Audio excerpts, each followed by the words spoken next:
Today's episode of the Amazing Nerdiverse is brought to you by pets. You gotta feed them, poop them, and let them go to sleep. Poop them.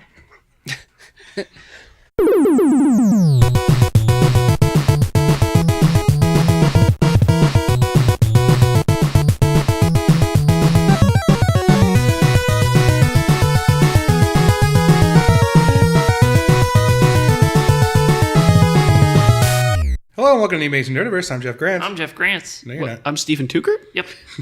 That I'm really Chris threw things Parsons. up. Okay, now it's all settled. This is the podcast where we talk about all things good and geeky that make up the Amazing Nerdiverse. Talking movies, TV shows, video games, comic books, regular books, pamphlets, Farmer's coloring Almanacs. books, Farmer's Almanacs. Those little menus that they give your children at the restaurant. Yeah, the ones you color and you do the Yeah, little find the way to the center of the maze. Yeah. Shonies. Leave me alone. connect the dots. Can I get 10 minutes apiece, you little shit? Nope. Oh. If you notice, it sounds a little different this episode, different from most episodes. I just moved into a new place. That's why we haven't recorded a new episode in a couple of weeks. I was in the middle of moving. Right now, we're in the living room of my new place. It's a little more echoey than normal. It's gonna be a little echoey. Yeah, you be got a those little- echoes installed. Yeah, got those Echoes installed. The Amazon Echo, is that a thing? I was Yeah. thinking Echo the Dolphin. Yeah. That old Echo video location. game. Yeah, hey, look at you. 10 points to Gryffindor. I played that in the dentist office. What?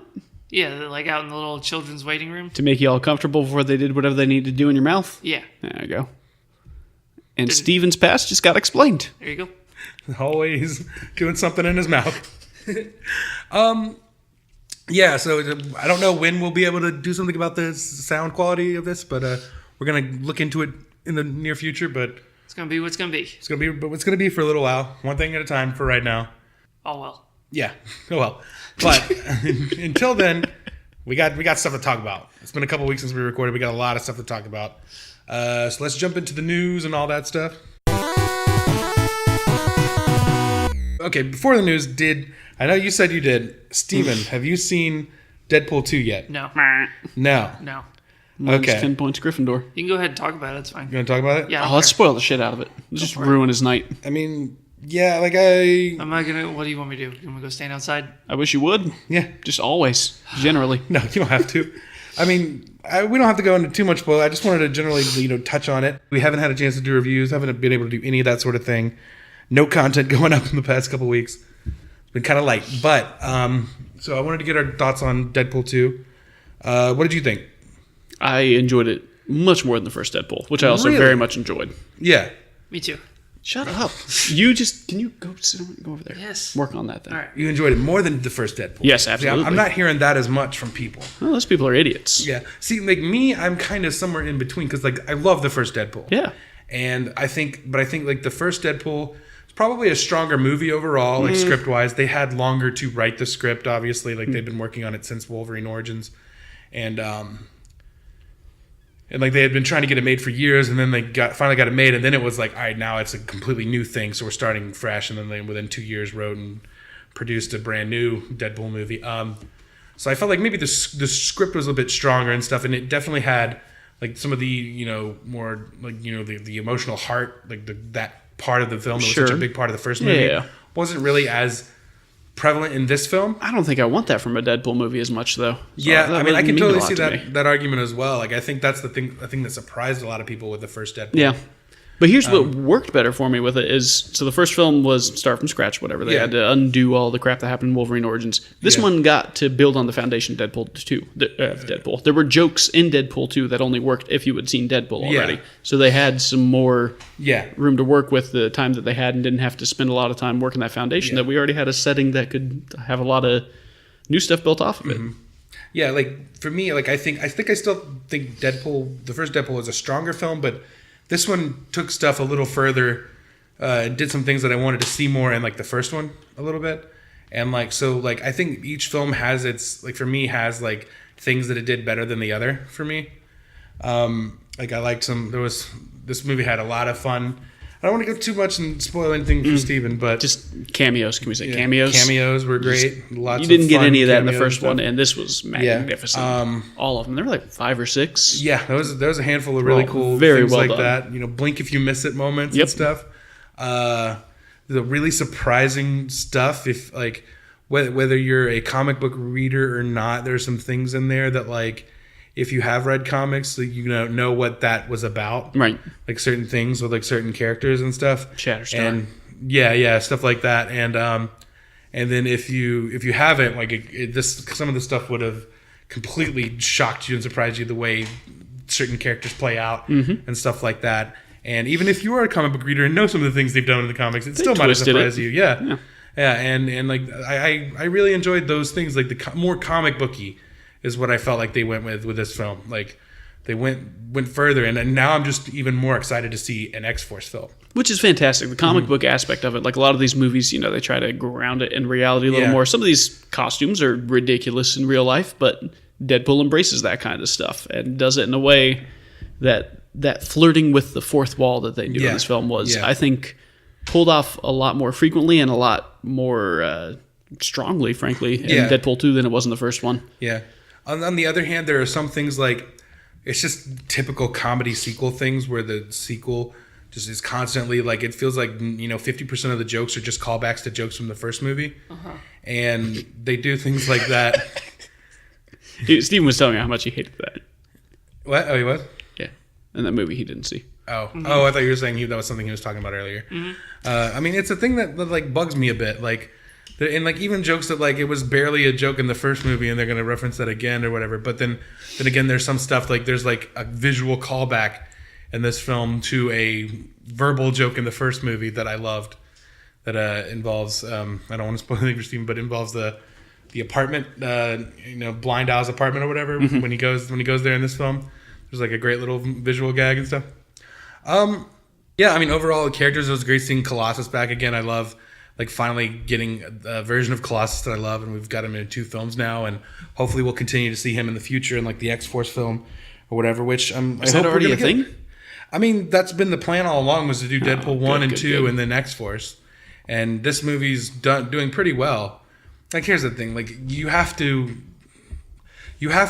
like shatter records and stuff like that for idiots on the internet to assume that you're successful. Right. Because, like, this movie made 100. I think the first movie made like in like the 130 million range opening weekend. Marvel scheme isn't. Yeah, I mean, it's pretty. It's successful. Like that's a successful movie. Like it's not a disappointment. And then I think this one made like maybe 125, so it was just barely under the first one.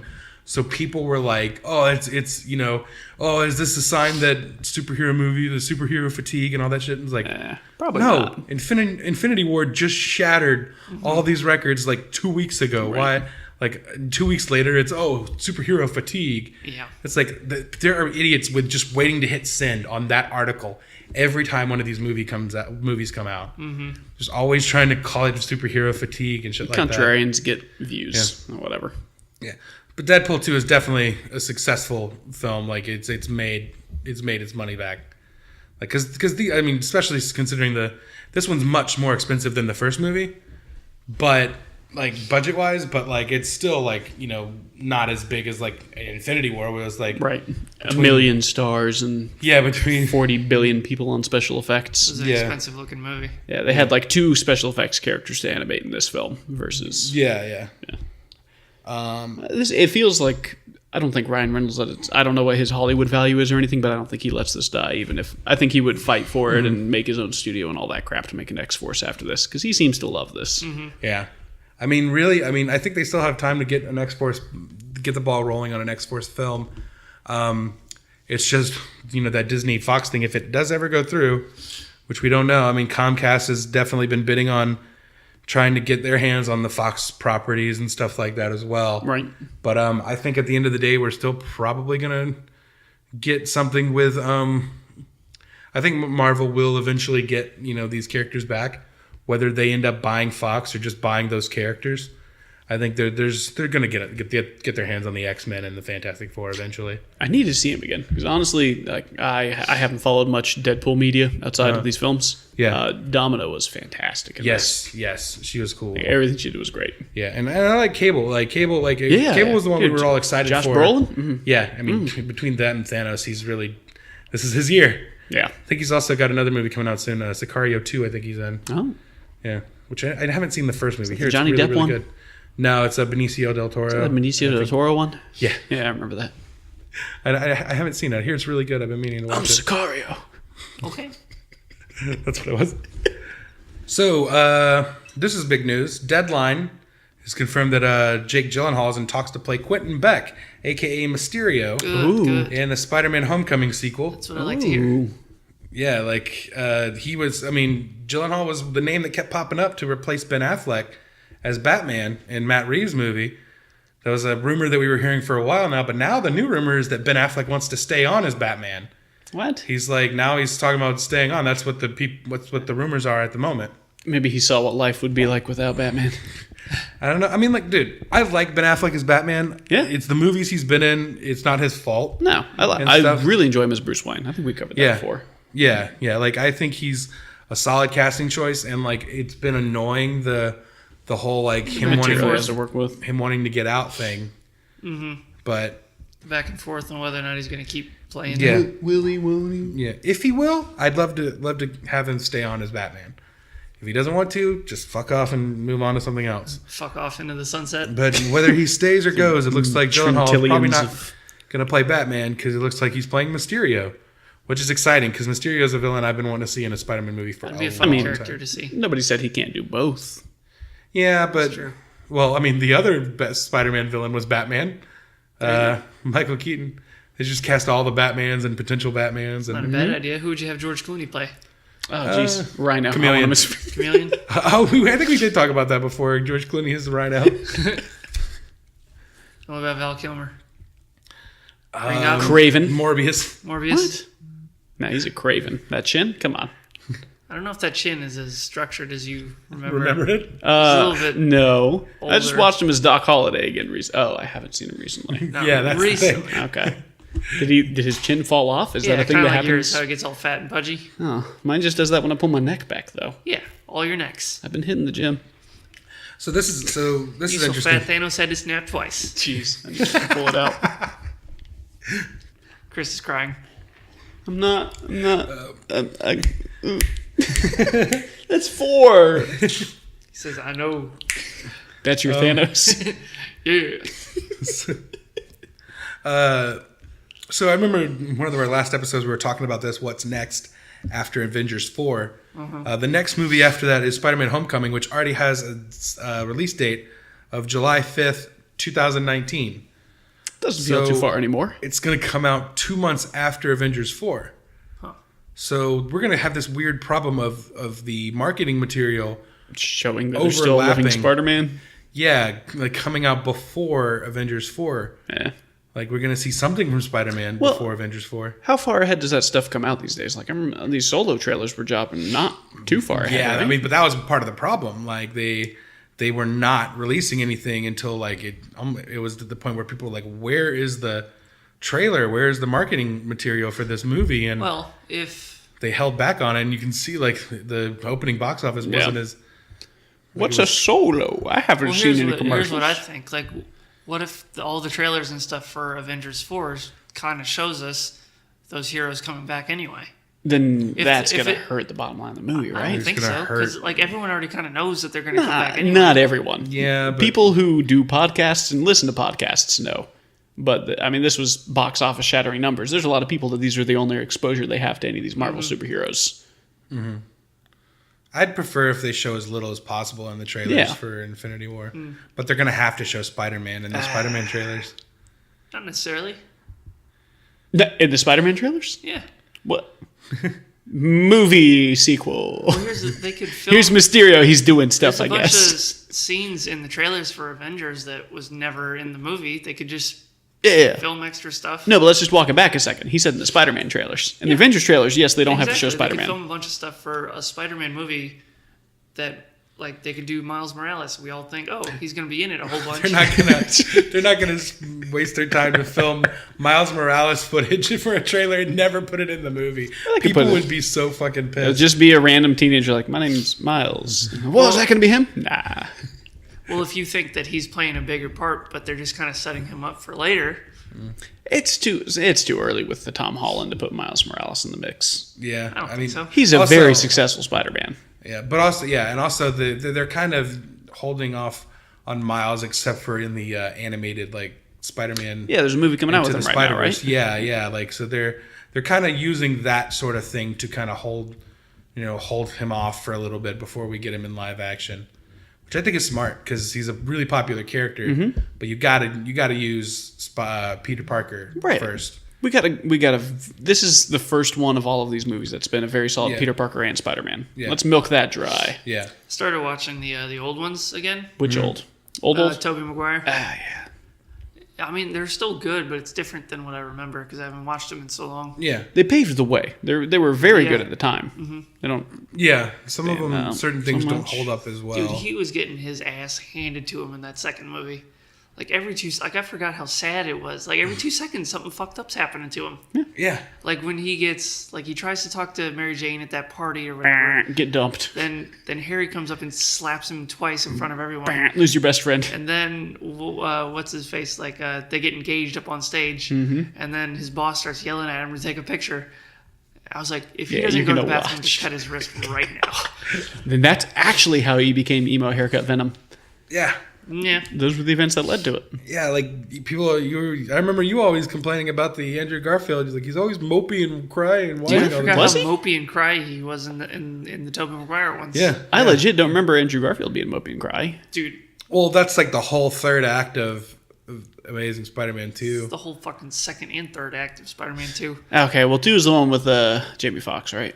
Yeah. Yeah. I watched the cam recording of that one. I was might pretty have missed some mo- stuff. I was pretty mopey and cry when I saw that movie too. I was excited for Jamie Foxx to be Electro Well, until I saw the campy '66 Batman version that he was playing. well, I mean, it's funny that you mentioned Jamie Foxx because my next story is He spawned. that he's Spawn. Oh. Jamie Foxx has been cast as Spawn in Todd McFarlane's new film. I'm okay How with old is this. he? Jamie Foxx? Yeah. I'm going to say 53. We looking it up? I think 53 is probably a bit much. No, I'm going to say He's been 53. around a while. Yeah, Maybe mid to late 40s. I'm putting 53 on the table. 48. Nah, you're an idiot. You're a fuck. Yeah, okay. I think Agree, 48. disagree? Oh, he's 50. Oh, Wow. well, in between. Are we doing Price is Right rules? Does that mean I win? No. Wow. Means I win. God, I would not have called that 50 years old for Jamie Black Foxx. don't Wow. crack. I think Well, we he's know been around that. for a while. Yeah, I mean, he has like a living color and stuff like that. And like That's racist.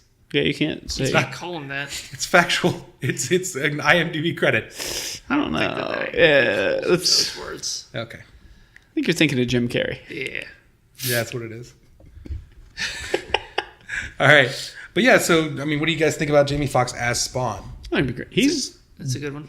he's been a great. I mean, put Django in Spawn armor and you're set. Nice. I mean, dude, Is he going to like, be wearing, is it like a mocap suit, do you think? Is he going to be wearing an actual thing? I think it's probably going to A be little bit of both. Mix up mocap for the mask. maybe. I right? don't think it's going to be even if he has an actual suit. I don't think it's going to look like the rubbery stuff that they wore in the original one. Yeah. I'm really liking what I'm hearing about this. The way Todd McFarlane has described the film and described like it's more of like a supernatural thriller kind of thing. Like it's kind of like along the line he like compares it to Jaws, where like Spawn is like the shark in Jaws, and you're not seeing him all the time, and he's just kind of popping in there here and there in the film. Or what are we following then? So I think we're gonna follow the detectives. Like I don't know if it's Sam and Twitch. I know for sure Twitch, Okay. but I don't know about Sam. For some reason, Twitch is the one that keeps coming up. I haven't seen as much mention as Sam and Twitch. Sounds like it's going to be what the Gotham show should have been. Yes, But here's what bothers me about that concept in the first place: is this is a setup film for further films. If you're doing it that way, yeah, I think there's a plan in place to do a trilogy. it's really got to be done right for that to be effective. Then, Yeah. And this could be this could be a freaking Nicolas Cage Ghost Rider if it goes south. Well, they made 2 of them. Yeah, I don't know why. That's a good point. I don't know why either.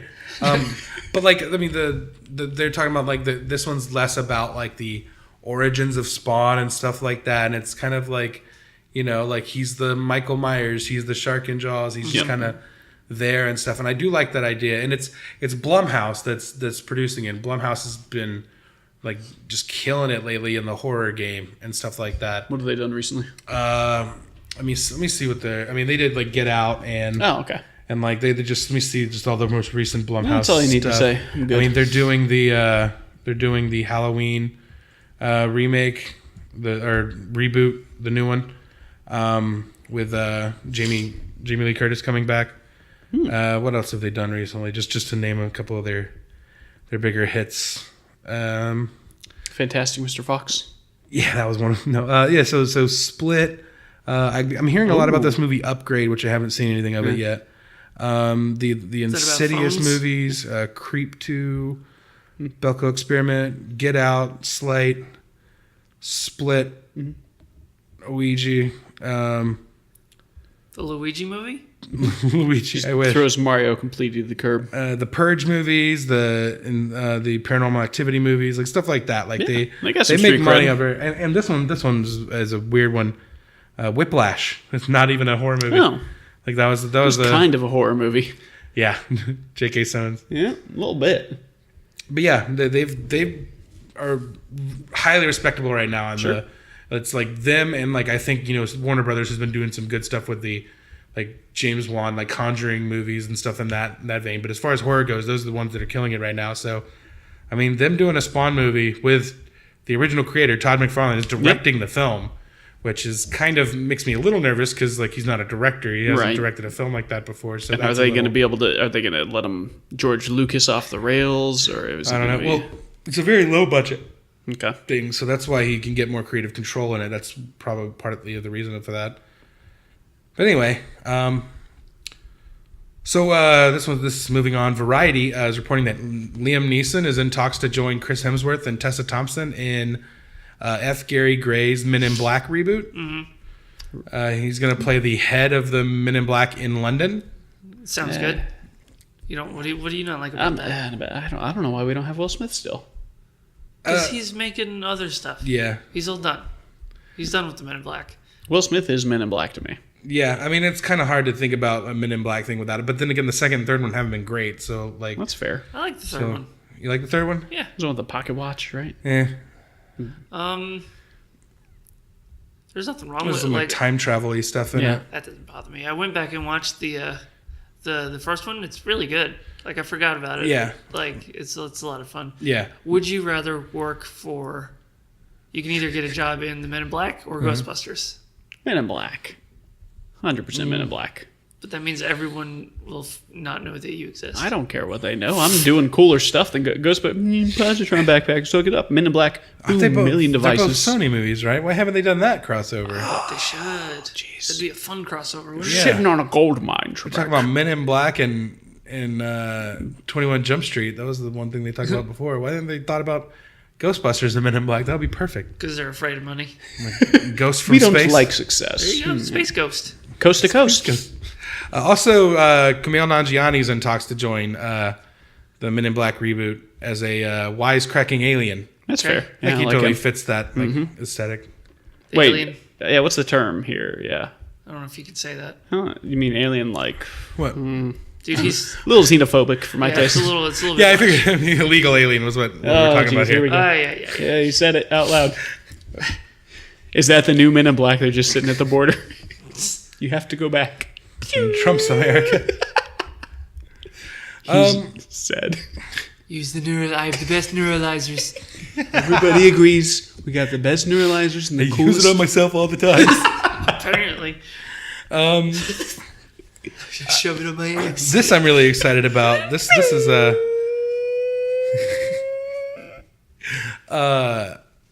I'm really excited about this. I've been looking forward to something like this for years. Tenacious D are going to be doing a sequel to The Pick of Destiny. Oh boy, good. Like Jack Black mentioned it on stage recently. Yeah, I had a friend at that show. He thought they were joking. Oh yeah. Yeah. I don't know. All I heard was It sounds like it's a real thing. I just remember him tweeting out the Guild being like, "Yeah, they said this thing. Think it was a joke." Yeah. And well, then he all the also articles. said he mentioned something about it coming out in October. I don't know. And it's like, how is that even possible? It Like happens. if they Keep haven't it under wraps. Well, did he give a year?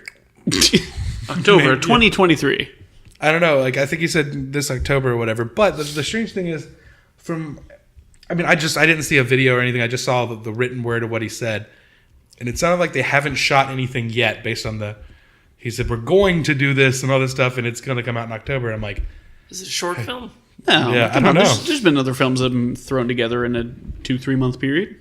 Tim Proof, Tim and Katie, Saving Suburbia. No. There's been other real films that. all right.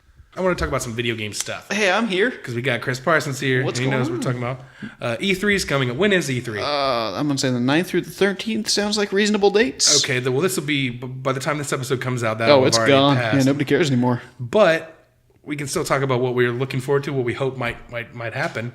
And you said you got some stuff over there, some things that might be announced? Oh, man. So we are fairly certain there's going to be some Metroid Prime 4 stuff. The Metroid Prime trilogy that was back on the GameCube was... Did you ever play any of the Metroid games? Super Metroid, Super Nintendo? No. So it's I wasn't allowed. Yeah, that's fair. It's in a lot of people's top 10s. Like Yeah. the Super Metroid on Super Nintendo is fantastic. There's a whole genre named after that and Castlevania, the Metroidvanias. It's the side-scrolling exploring where you unlock power-ups. Anyway, Metroid Prime on GameCube is one of those rare gems where a new edition from 10 plus years ago, it just expands on the series and makes it great. And they were a fantastic trilogy. Changed it from a side-scrolling to a first-person, and fans have been asking for this for years. Mm-hmm. So Metroid Prime 4, we've seen just like the logo for it. Likely to see a trailer and some other stuff at E3. I am completely stoked. This is probably going to make me buy a Switch and make my wife leave me. I had a Switch and I sold it because I only had... I needed the money. Why didn't you sell it to me? I don't know. Yeah, I would have given you under price. Yeah, that's why. But I wish I still had it because I had that Zelda game. That was the only game I had. Yeah. But you can get that on Wii U. Can you? I need to get a Wii U. That's a Wii just over a there. Wii. Yeah. It's a regular Wii. Yeah.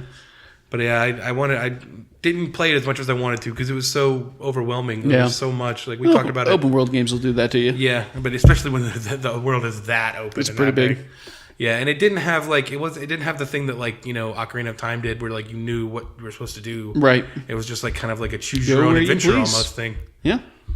But I'd like to get back to that eventually. If one day if I can get some extra money, do it. Get a Switch again and play that Zelda game because Zelda's my shit. So as a tie-in to that, something that there's going to be a lot of listeners who would be very mad at me for this, but I mentioned this in that top 10 favorite games articles. I'm a huge fan of Smash Brothers Brawl. Mm-hmm. And ever since Melee back in freaking 2001, so we're going 17 years strong now. Yeah. And Smash Brothers Melee, when that came out, Ridley, one of the primary antagonists from the Metroid series, was shown in the opening cutscene. And every game, people are like, oh, they're going to add Ridley this time? And they never add Ridley. There's some leaks out there that aren't super reputable, but we already learned the lesson from the last Smash Brothers release for the 3DS and the Wii U that, hey, maybe these leaks are real. That's showing that Ridley might come in. And if we have a new Metroid Prime coming on board, it's a prime time for... We know there's going to be Smash Brothers news at this one for the latest Smash Brothers release on the they Switch. haven't done one since they came out with the Switch, so... Yep, and they did a trailer very unexpectedly a few months ago that showed inklings from Splatoon being a new playable character in it. So there's a lot of people going on. There's a lot of fake leaks and people saying, oh, my cousin's uncle's brother works at Nintendo and said this guy's going to be in it. Yeah. But the most popular leak on there that seems to have maybe some legitimacy to it shows that Ridley from the Metroid series, he's a dragon-looking purple monster space pirate. Mm-hmm.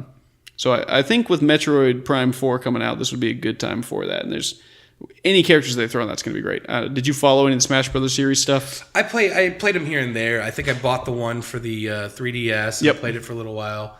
I'm not a big fighting game guy in general. Sure. Outside of like some Mortal Kombat and the Injustice games I really like because of the story and stuff like that.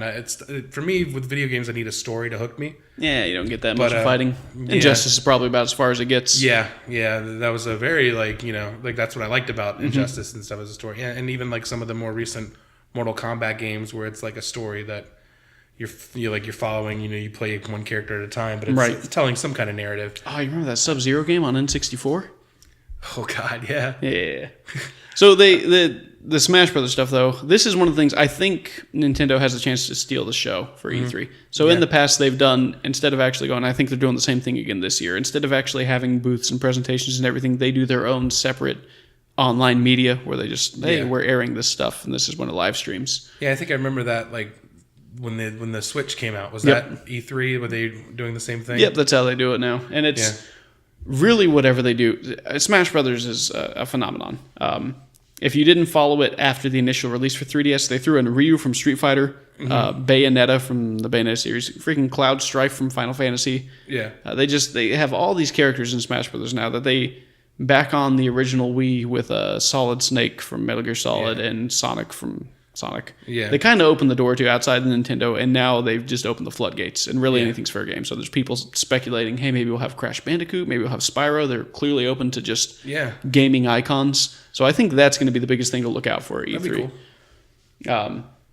Outside of that, though, I mean, Nintendo has a good chance to steal the show, but we do have some other really heavy hitters. So we're talking. Let me go back to Cloud Strife. So we got Final Fantasy.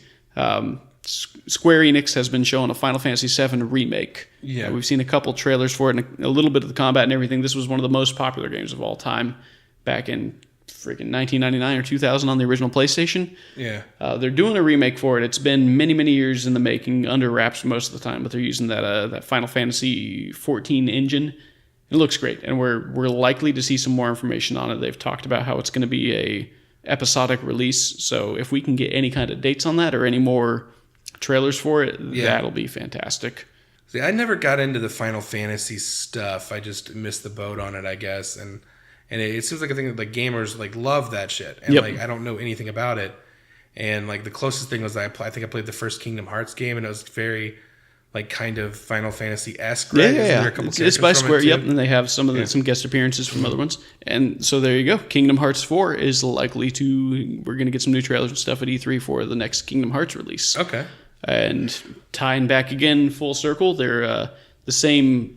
I'm doing air quotes. People can't see it at home, but the leaks that are speculating that maybe Ridley from Metroid will be in it are also saying that Sora will be in... the main character from Kingdom Hearts will be in Smash Brothers for Switch. As the Kingdom Heart, or what you said, the main character in Kingdom Hearts will be in Smash Brothers. There's some speculation. Okay. It seems feasible. Have they ever had any Final Fantasy characters in the Smash Brothers games? Yeah. This last one had. It was later on. I was in a dingy Baltimore airport when they had the trailer for Cloud Strife from Final Fantasy VII. Yeah. And that was mind blowing to everybody because Cloud Strife had not been. I mean, Square Enix, he was never in a Nintendo game. He was in some Kingdom Hearts as a, auxiliary character, but for them to be able to get that license for it, that's what really opened up people to say, well, shoot, you can throw Master Chief or Doom Guy into Smash Brothers. Like anything, it's all game now. So this is the year to really look out for it. And, I mean, the speculation is going wild and anything can happen. Cool. What else you got from E3? I am very much looking forward to Cyberpunk 2077. It's a CD Projekt Red, the guys that do Witcher.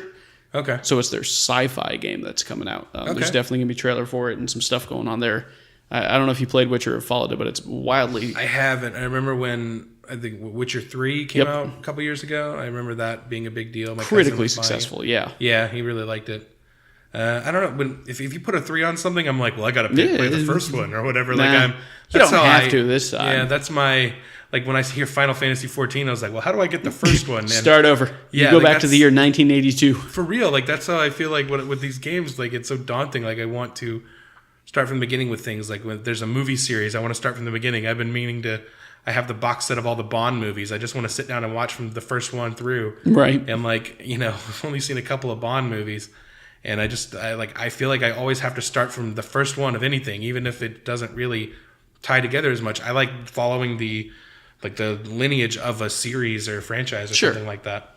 You don't really. So you mentioned you hadn't done Final Fantasy. You don't have to do it with Final Fantasy. They're each standalone titles. There's not much tie-ins. They have some of them are kind of the multiverse kind of theory of things, where they've got a similar character exists in each one. You've always got a Sid as an engineer who makes airships or whatever, but you don't have to play Final Fantasy 1 to know anything about Final Fantasy 13. Which one? What would you say would be a good one to start on? And I have an Xbox One. So keep that in mind as far as like what I'd be able to play on that console. You are SOL on Xbox. I don't think they've ever had anything on any of the Microsoft platforms. Oh, okay. Well, then I can't play them at all. Yep. They were Nintendo up through when PlayStation 1 came out. Yeah. And then they did Sony from then on. They've had a couple of off-brand things for Switch and 3DS and stuff. Yeah. That haven't been part of the main series, but... again, series isn't. What about, I do have a 3DS. I wonder. I bet you some of the old ones are on there. They've done some of the remakes on there that you could get. In most people's opinions, and I tend to agree with this, the penultimate is Final Fantasy. I don't know if the re-release calls it 3 or 6. It was Americanized as 3. It was the 6th one in the series. But story-wise and just what's the word I want for? Gameplay? Nah, I mean, the gameplay it's similar to turn-based, whatever, but the scope of the world is absurd in that one. As far as RPGs go, I mean, people put JRPG in a box on their own, but for RPGs, just the story that it tells, the characters that it creates, and the struggle that you have to go through is very unique in that one against other games in the same genre. Okay, cool. Yeah. Yeah, moving on. You got like a list over there? Yeah, I got my list. We talked briefly about, so Final Fantasy, again, we're talking Square Enix is the developer, publisher for that. So there's the Avengers game that they're working on. Yes, we talked about this about a year ago, right, Steven? Like the new Avengers game that they were developing. And I want a new Ultimate Alliance. That's what I was hearing, a rumor that this might be a new updated version of Ultimate Alliance, and that would be awesome. Because like back in the day, that was like video game night. We used to. I played that game with you guys sometimes, like 15 years ago or something. Yeah, for real. And I love that they finally re-released them on Xbox One. They did it wasn't really like a super upgraded version of it. I don't know if they did much to the graphics or anything like that, but it was just cool to be able to play them again. Mm-hmm. And I have those, and they'll have characters like Black Panther, Doctor Strange, probably maybe some Guardians. I was reading something about, I think this one, the rumors are that it's going to be an updated version of like that type of gameplay, and that they would have 3 main characters that the story is focusing on the most. And it was interesting, the ones that they said. They said Iron Man and Captain America, and then Scarlet Witch, which I was like, that's kind of cool. I'd like to see what they would do with that, like with a character like Scarlet Witch is playing a big role in a big Avengers game. That would be awesome. And what'll be interesting there is that there's one of the other big titles that's going to be shown off on E3 is the Spider-Man title on PS4. Yes, that's one we've been hearing about for a while as well. Preliminary, that looks great. Insomniac has done a lot of great work with like Ratchet and Clank. They show that they know gaming. Yeah. And if they can make this work, tie into the universe or whatever. I mean, there were some old callbacks on like the original Xbox. I think Spider-Man 2 was the one that just nailed the web slinging and the combat and everything. Spider-Man 2 was like one of the best superhero video games. Yeah, because you could swing around the whole city. The whole city. It wasn't, Oh, dude. It was like Grand Theft Auto mechanics applied to a superhero game for the first time. Yep. It was amazing. I played the freaking demo for that game because this was back when the Xbox magazine came with demo discs and everything. Yeah. I played the demo for that probably more than I have a lot of other mainstream games. All you do is swing around for hours. It's why fun. not? Like, if you can make the core gameplay loop that engaging, then the game itself is going to be set up for success. And it was a video game tie-in to a movie, which are never good. No, Chronicles of Riddick Escape from Butcher Bay. Okay, I believe you. If this one's any good, and Insomniac's shown Mario Brothers. Oh yeah, based on the Mario Brothers movie. Yeah, it was pretty good. They should have done that. They should have done like a little game Goomba that was heads based on the movie version. So this is what's interesting though is this is two. Marvel's got to have their hands in both pots, right? We've got the Square Enix Avengers game, and we have the Insomniac Spider-Man game. I wonder if there's going to be any kind of tie-in there between those. I mean, we're going to have Spider-Man in that game, right? If it's going to be an Ultimate Alliance kind of reboot. Yeah, I'm sure it will. So is there going to be a game universe? Like there's a cinematic universe? So we're going to have... that would be awesome. Yeah. I can't... Like, it's at the point now, like, it's kind of ridiculous at this point, like, how few great superhero video game titles there are. Because we're seeing the comic book movie completely take over, the cinemas and stuff. Like, they've been sleeping on video games lately. Like, every now and then you'll get an Arkham game or something like that as far as Batman goes. But outside of that, in the DC world, there's not a whole lot to really show for it. And then, of course, Injustice. And then on the other hand, like, Marvel, you have all these Avengers characters, Spider-Man, X-Men, all these characters that you can be doing stuff with. And there have been plenty of Spider-Man games. Mm-hmm. And I haven't played a whole lot of them. I know there was the Shattered Dimensions. And I know you played more of those. Yeah, I played Shattered Dimensions and Web of Shadows, which is kind of zombies, but with the symbiote suits. Did you do Friend or Foe? I haven't played that. Nah. I forget exactly the thing that happens because the disc won't work right now.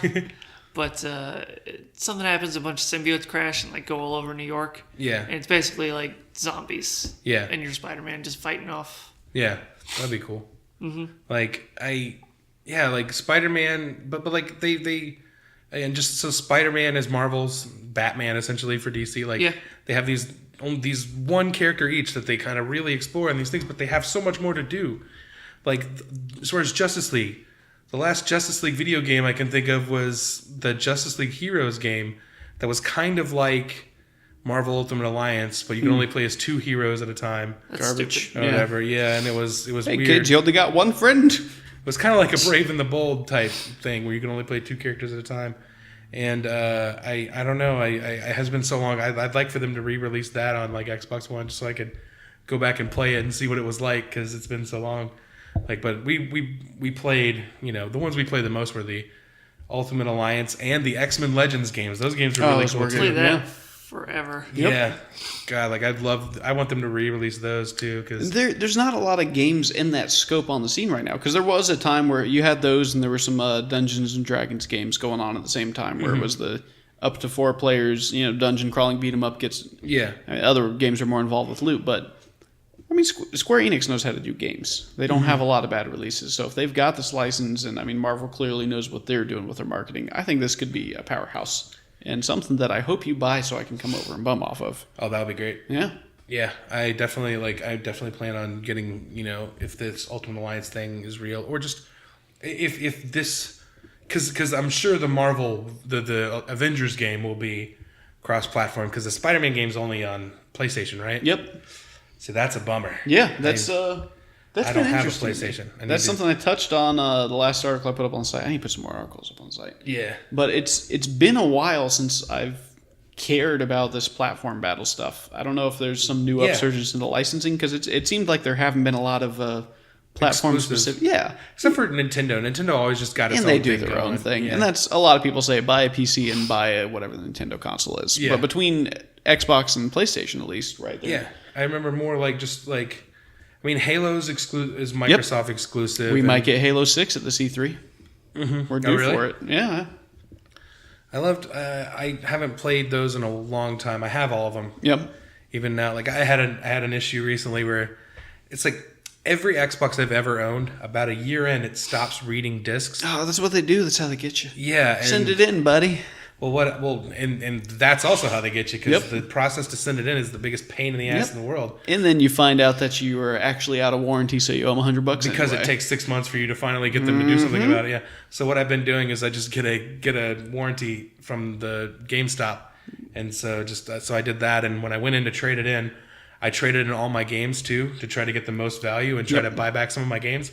And so I traded in all my discs and pretty much managed to get enough money to buy just about all the games I wanted to digitally. So now I have like the BioShock collection and the Borderlands Handsome collection and the Master Chief collection and Halo 5. So I've got all the games that I want digitally now. So like I think I'm just going to do digital from now on because I mean it might suck, waiting for a game to you can buy it used like you can with like physical games and stuff like that and get a little bit of a price cut.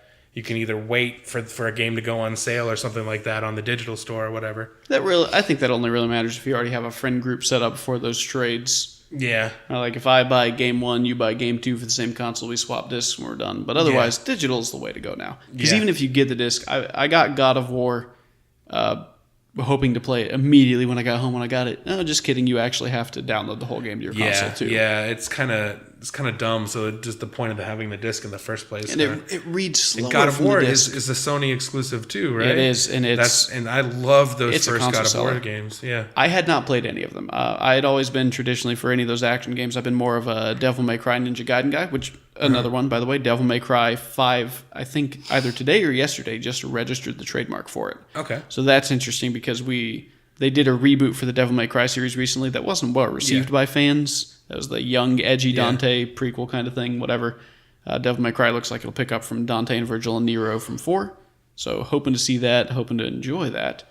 But God of War, oh my gosh, dude. Yeah.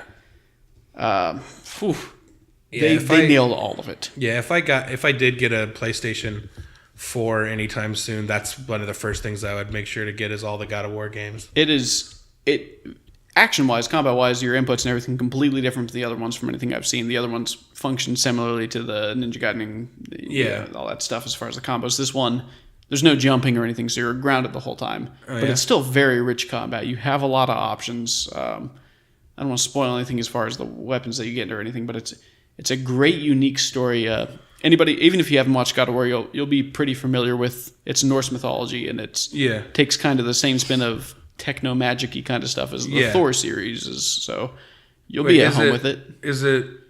I thought it was Greek mythology. The original ones were. So that's where it picks up as he leaves Greece and tries to go find his own peace, and he ends up in like the lands of Norse myth in this one. Okay. And it's even 5 minutes into this game, you're like, holy crap, is this what I'm in for? And yes, you are. The whole way. That's awesome. And it's executed supremely well, to the point where even any of the kind of post-game or side quest stuff, it never feels like you're actually drawn away from the game itself. Everything is so immersive and so self-serving within it that some of the most pristine moments in this game. Sony's been knocked inside the park with The Last of Us and all these other games where they just do the story so well right now. And I don't think it's a spoiler at all. You see it 30 seconds in the game in any trailer. You have a son in it. Yeah. And it's you and your son. He's not just a little piece of crap escort quest or anything. He helps you in combat too. Nice. And just your interactions with him are... And is this beautiful. out now? Oh, yeah. It released, I think we're just past a month when it came out. Okay. A little over a month, maybe a month and a week or something. Yeah. But, some of my favorite moments. I'd love to get on if I ever get around to getting a PlayStation 4. Let's talk after the show. We'll hook you up. Get you some time on it. Awesome. Okay. What other... Anything else coming out of E3? I know there's one thing I wanted to talk about. What you got? Well, the Rocksteady's next game is rumored to be announced. Rocksteady did the Batman Arkham games. Oh, yeah. And they've been rumored for a while to be doing another DC game. Suicide Squad? Suicide Squad was one of the rumors, but right now what I'm hearing is that it's looking very much like it's going to be a Superman game.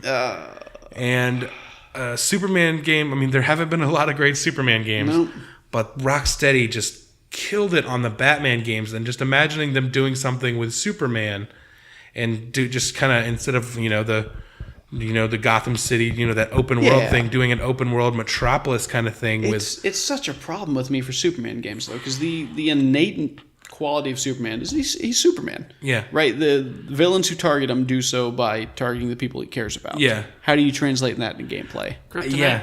Dude, that's it. Yeah. All these goons have kryptonite. You got to punch them 20 times. Gonna have to figure something out, but if they can do it, if anyone can do it, does it? What? Kryptonite, magic. Yeah, magic. Yeah, magic's is one of his other weaknesses. I mean, it's really if you look at his weakness, magic. Kryptonite, magic, and feelings. Oh, geez, if he could just get rid of those feelings and just mustaches. Emperor. They really screw him over with those. He just got a new villain, the Mustachler, and he just Mustachler. He just chucks mustaches like boomerangs, and they attach to his lip. It just weakens him. It's good shit. Superman has. You don't look at Superman the same way you look at someone like Batman or Spider-Man with these great rogues gallery. But Superman does have a lot of good villains that would be great to see him go up against in a game like this. One of the other pieces, though, if it's open world Metropolis, whatever, something that developers constantly struggle with, and you see this in any game where you have any kind of fast travel. One of the biggest offenders, World of Warcraft, when you get flying mounts, the map doesn't matter anymore. Yeah. I played Shadow of War not too long ago, the sequel to Shadow of Mordor. Yeah. Fantastic game. The first couple acts were great, but as soon as you get those options for movement, you don't care about the world anymore. So whatever the developers put into it. So if you can fly around, who cares about Metropolis? You're just going for that next quest marker or whatever, and it really takes you out of the gameplay experience itself and turns it into just kind of a chore. So Rocksteady's great. But then again, the Arkham games, when you could fly around the city and drive the Batmobile around and stuff like that, you're still going through the city and just kind of passing over stuff. But as long as the quests and stuff like that are taking you to some of these things that you're going to want to check out and stuff then. But even that becomes dull unless you're a completionist, like the Riddler question marks or whatever. Yeah. I didn't give a crap. Once I started, when I find the first few, I'm going for it. But when I can start hovering around, Yeah. I mean, I definitely am a completionist and stuff like that because I just love the Easter eggs and stuff. Yeah. And it's one of the reasons why I love the Arkham games so much is they give you so much. Pack it full of the chock full of it. All references and Easter eggs and characters and stuff like that. It's fun. I think they did such a great job with those games, and I'd love to see them do more. That's why I was wanting to see them do something similar to maybe I want to see a Justice League game or something like that. of that equivalent. I'd love to see a Marvel Ultimate Alliance version of like the Justice League. Yeah, I don't know why they don't Like just a do Justice that. League Unlimited thing. Pride. But Rocksteady, like they kind of showed their strength as in like the single character things like the Batman games. So them doing something like Superman is great. I also would love to see them. It wouldn't make sense, but I still would love to see a. It probably wouldn't be on this scale, but I always would have loved to have seen a Green Arrow like Escape from Supermax kind of game. Good. Yeah. Like the movie, which it looks like, spoiler alert, it looks like that might be a direction they might be taking in season 7 of Arrow, at least. Oh. Okay. Based on the ending of season 1. Are you not caught up on Arrow? No, not yet. Yeah. Well, it looks So like you that can might be a spoil it, I don't storyline they might go into next season for probably like Flashpoint, where they'll do it for like 2 episodes and then it's done. But still, it'd be cool. It's a movie that always sounded like a really cool premise, and they never got to do it. So maybe they could. I always thought that would be a fun game, like the first Arkham game, right? Like where it's all in the thing, and you just do that with Green Arrow and Supermax. And what kind of options does Green Arrow have when he doesn't have a bow? He's not starting out with a bow. Or you're gonna have to. You can throw out some RPG elements, right? Yeah. Craft your weapon, stuff like Yeah. that. Super karate. Does he have super karate? They all do. Yeah. No. Yeah. If you look up any superhero on Wikipedia, superhuman reflexes, superhuman combat. Yeah, for real. Like, I mean, they all train, man. They get in that gym. But yeah, doing the salmon ladder thing. That's a whole side quest. Jeez, you ever try a salmon ladder? Are you kidding me? No, I can't. We've even got do a pull-up. over in Norcross over here. There's a why can't I remember the show right now? American Ninja Warrior. There's a I saw Ninja some Warrior sign. gym. Yeah, I saw some sign for that. I've been to it. I did like 2 of the 18 challenges. Yeah? Yeah, How far did you get? I got the 2. Oh, Okay. okay. You went through the 2. They were split up. Yeah, absolutely. Okay. But one of them was warped wall. I can do the warped wall. I'll say that on here. I can do the warped wall. What's that? I can It's barely the one. figure out It's the like the push pull on the 18-foot door. where it's kind of half pipey and you run up and pull it. Oh, that's not hard. Yeah, that's fine. Salmon ladder, though. Holy crap! Oh, I can do that too. That's so easy. Yeah, right, there you go. It's easy. Yeah, Stephen, American Ninja Warrior. Perfect. I can barely figure out the push pull on the door to get in the building. I had to go back to that joke. Yeah, it's fine. It's worth it. All right. So, anything else coming out of E3 that we want to touch on? One to look out for. We've seen a few teasers on it. I don't think we've seen any gameplay yet. But Hideo Kojima's Death Stranding. It's got I don't remember his name right now. Daryl from Walking Dead. Yeah. What's your boy's was name? it that one? Yeah. Norman Reedus. Norman Reedus. The extreme. They've got all the face and everything. It's him in it. Yeah. Right. I do kind of like that when they have a video game and they have like an actor. do the motion capture. Which again, God of War. If we go back to that, Christopher Judge and whatever the kid's name is. I mean, it's a movie / video game, which Hideo Kojima's kind of infamous for. Especially in the Metal Gear series as it's progressed, there's been a lot more of the cinematography to it, which I love. So we're looking out for what this is actually, what the experience is going to be. It's really weird. Have you seen any of the trailers for Death Stranding? I don't even know what that is. Oh my gosh, people are speculating. Is it like the oil or our industry? How we're killing the planet? It's a lot of really weird allegories. Yeah. Like the biggest trailer that we have so far is Norman Reedus and some other guy and some little meters going off, and they're like, "Oh, these things are near." And the other guy starts shooting out in the distance, and there's footprints from invisible beings that pick him up and pull him away. And then Norman Reedus picks up a capsule that has a little fetus in there that like waves at him. Yeah. He picks up the fetus, and the fetus is used for something, and he goes on his merry way. So nobody has any idea what the hell is going on. So whatever they show us is going to be extravagant because Kojima is a mad genius. Yeah. And whatever he does here is going to be great, and I'm excited about having a PlayStation to get to experience it. I want to get one. Oh, you should get one. Come on, man. I We need a car for it. Just get a Switch and a PlayStation. Just live off the dole. Yeah. What's your favorite kind of berry? Is it straw, blue, dingle, raz, Jeez. wild? I have a question. I'm going to say wild berries. I Wild never berries? know what I'm going to get with a wild berry. If it's going to be like poison kill me or kind of bittersweet. Mm-hmm. It's a fun little mystery. Alrighty, with that very important topic out of the way, if you like this episode, do us a favor and subscribe to the Amazing Nerdiverse podcast on iTunes or on YouTube.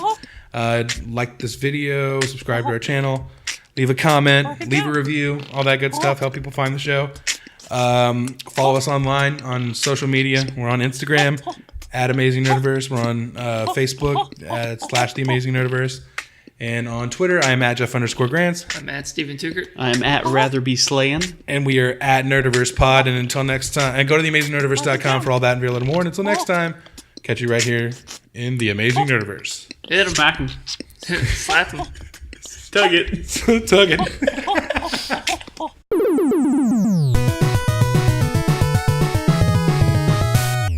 And scene.